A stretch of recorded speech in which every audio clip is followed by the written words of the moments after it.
Kyle reviewed. Like and subscribe. Hey guys, just finished watching Supergirl, Season 5, Episode 3, Blurred Lines. So this episode was interesting. It seems like they might be teasing some of the stuff from the Crisis early on with some of the Shadow people. I haven't really read. I mean, I've read the Crisis. I haven't really gone deep into the Crisis stuff. I haven't read the actual comic, but listening to the graphic audiobook, listen to that and repeat. That's really good and stuff. So that's quite interesting dealing with that. So this might be a slight teaser as to something like that. We'll have to wait and see as to where things kind of go. I didn't really like the whole John Jones storyline, dealing with Malefic and all that stuff. The way things are kind of ending, it's kind of interesting, and the acting very good involved. It's really cool seeing what's his face back as was it Carl Lumbly as Marin Jones and stuff, who voiced John Jones in the animated shows and stuff. But, he was really good. The acting was really great there. I'm just not excited with this whole John Jones storyline, dealing with his evil brother and stuff. We've dealt with these things before. There was even like a small rumor from one of the sites saying that there's potential for a John Jones spinoff, and I don't see it. The writing on here is not interesting. If they spin him off like this with his own storyline based on what they've written so far for John Jones, it sounds very boring. Now, if they were to turn him into an actual detective and stuff, that could be something interesting, but they haven't done anything interesting with him on here in a while. He was way more interesting when he was part of the DEO, when he was running the DEO, doing his own things like that. That was really kind of interesting there, but not really doing stuff here. Not the way they've been writing him here. So we see this episode's all about this evil Spider Woman and stuff, and that's kind of okay, but we'll have to wait and see as to where she kind of goes. Hopefully the secret organization becomes something interesting, and that could be something cool, being a secret kind of organization that they had to fight against throughout this whole season and stuff. I'm just interested to see as to how things kind of go with something like that, because if it's just an evil group, business or company, organization, whatever, that's going to get all destroyed, and we're going to have to pick up with a whole new storyline once after Crisis. So we'll see where things go with this. I just hope we don't get too many episodes of, villain of the week. Yes, the secret organization, and they're not really planning out as to what the secret organization is. I think what they should do is tease us, the audience, a slight tease as to what it could be or connections to it, as if they're... because right now it just feels like they're doing villain of the week, and then later on we'll just say, we'll tease that it's a secret organization, and then later on connect it, instead of building it up, connected right away, and not have it feel like villain of the week. So we see that William is kind of hiding something about the deceased scientist that we're playing with throughout this episode. So that'll be quite interesting with that. I've been listening to some podcasts and stuff and hearing people talk about how it seems like they're maybe teasing William as a love interest future for Kara. That could be okay, but I don't know. We'll have to wait and see as to where things kind of go with all that. And I feel like setting anything like that up is a bit too much, especially with the idea that you're going to say that they all survive going into a crisis after Crisis. So we'll have to wait and see as to where things go there. We see Kara goes to Paris and stuff to get food for Lena. That's quite interesting.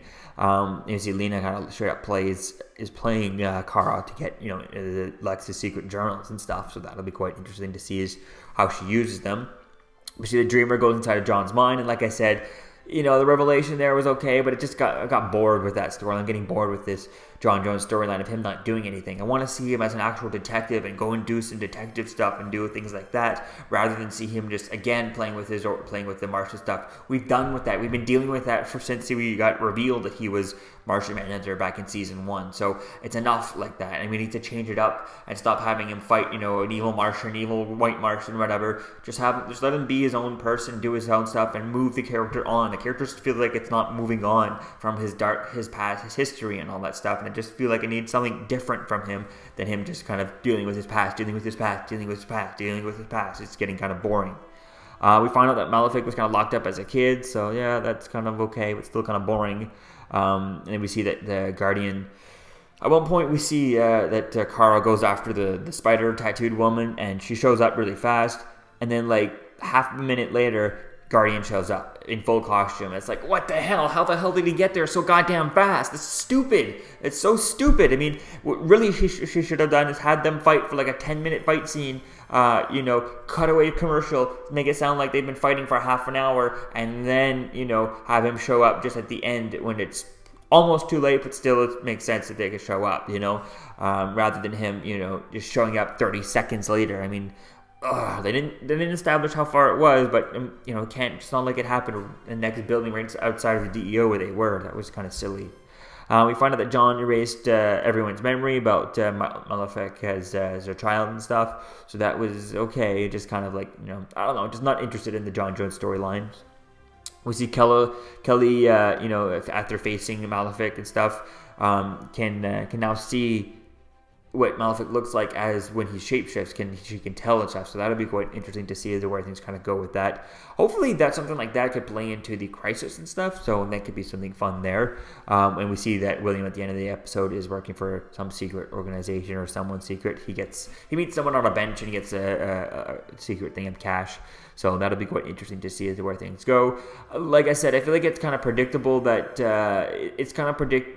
I feel like it's going in some sort of a predictable way where things are going that, William is secretly trying to take down their boss, or secretly going to be revealed as super good type thing, especially after a couple of episodes ago we had that weird, soup kitchen scene, and now we haven't seen anything like that. So it's like we get that random soup kitchen scene, and then we get this whole episode where he's portrayed as the bad guy.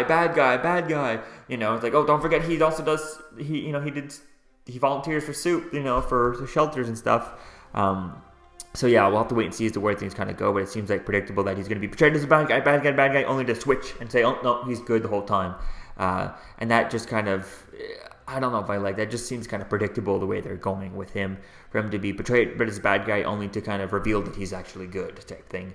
So I much rather would have liked to have seen more focus on Lena. She was kind of, since she's going to be in more of a drawn out season storyline, she's kind of delegated to background storyline instead of having her be the foreground storyline.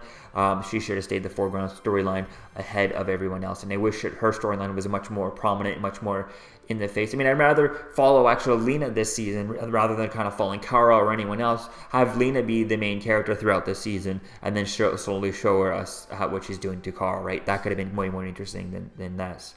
So James Olsen and his sister take off so they can be away from Malefic and keep Kelly safe. And Kara gives James a transmific portal watch that she stole from out of Lex Luthor's belongings that are in government custody and stuff. Which she stole the files and books for Lena. So that'll be quite interesting to see. Transmific portal watch, is that pretty much a watch that can open portals to go jump Earth to Earth? That could be something interesting, especially if we end this show, the crossover. The reason how she ends up over there on the other Earth is if the Earth destroys and stuff like gets destroyed and all that. That could be something interesting to see. I'd love to see the white wall of antimatter come in this Earth and just kind of destroy it. And then James, even though he's off camera, off screen, he already has a portal watch. Him and Kelly can jump over to another Earth, right? I think that could be something interesting like that whenever we get to the crisis, and maybe James and then after the crisis, James and Kelly. He doesn't know how to use the watch. He just knows, press this button and open up a portal. Doesn't know which Earth he's going on to, but he's just going onto another Earth. And then as a build up to crisis, could be fun.